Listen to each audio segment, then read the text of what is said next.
يا أيها الذين آمنوا لا تخونوا الله والرسول وتخونوا أماناتكم وأنتم تعلمون واعلموا أنما أموالكم وأولادكم فتنة وأن الله عنده أجر عظيم. يا أيها الذين آمنوا إن تتقوا الله يجعل لكم فرقانا ويكفر عنكم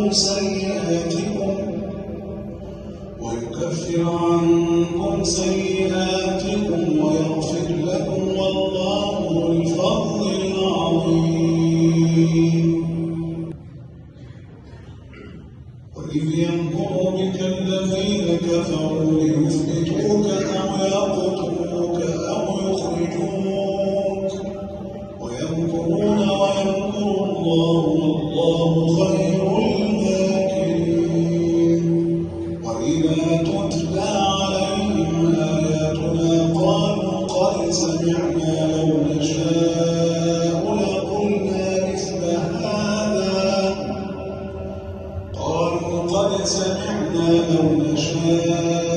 لقلنا مثل هذا إن هذا إلا أساطير الأولين. وإذ قالوا اللهم إن كان هذا هو الحق من عندك فأمطر علينا حجارة من السماء.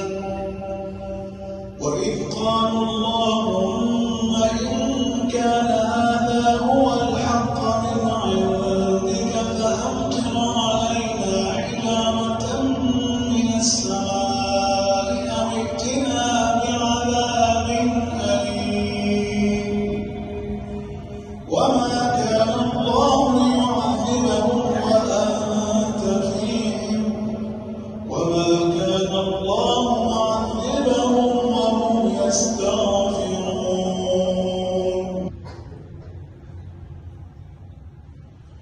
وما لهم ألا يعذبهم الله وهم يصدون عن المسجد الحرام وما كانوا أولياءه إذ أولياؤه إلا المتقون ولكن أكثرهم لا يعلمون.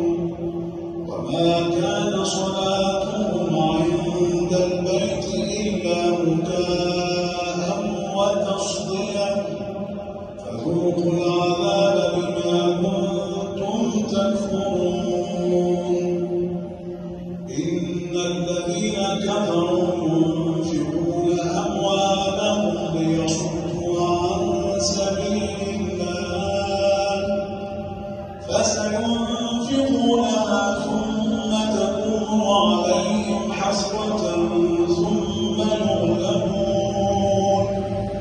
والذين كفروا إلى جهنم يحشرون.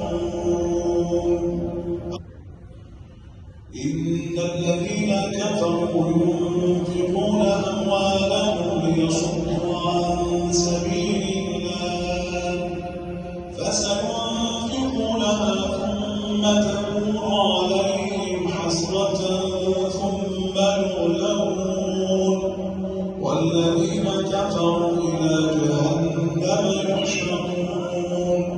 ليميز الله الخبيث من الطيب ويجعل الخبيث بعضه على بعض فيركمه جميعا فيجعله في جهنم أولئك هم الخاسرون.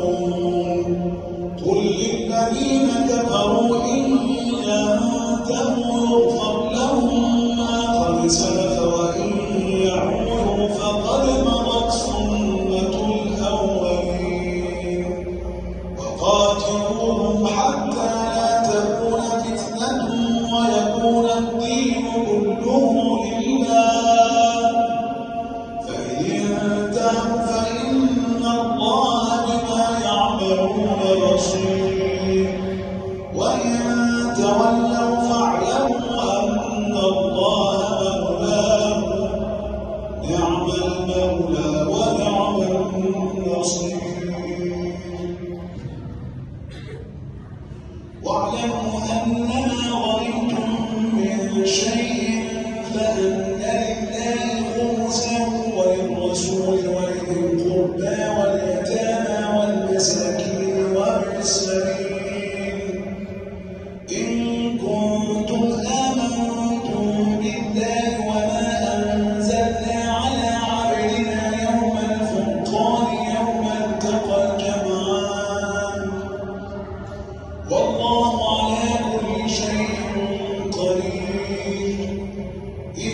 أنتم بالعدوة الدنيا وهم بالعدوة القصوى والركب أسفل منكم ولو تواعدتم لاختلفتم في الميعاد ولكن ليقضي الله أمرا كان مفعولا ليهلك من هلك عن بينة ويحيى من حي عن بينة وإن الله لسميع عليم